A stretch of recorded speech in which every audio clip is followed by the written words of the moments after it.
In this edition of Do's and Don'ts for Building the Technology in My Life project, we're going to take a look at good and bad slides of the overview slide, which is why I chose my topic. And another reminder that all of your presentation must include this information as well. So, my example is fishing. So, if I'm doing this presentation, the question is, why did I choose fishing? So there's three things: enjoying the outdoors, a great way to enjoy time on the water, and fun with family and friends. And you see I've included a picture, which is one of the requirements to have a graphic or some kind of picture on my slide. Notice it's pretty big.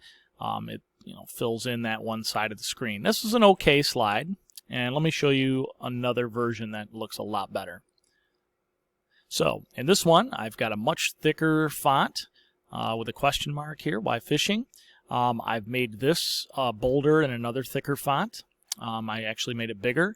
And I've actually made my picture rotate a little bit, and I put a border around it. So let's go back to the previous one. You see it's a square picture here. The title here is smaller and thinner. Same thing with this text.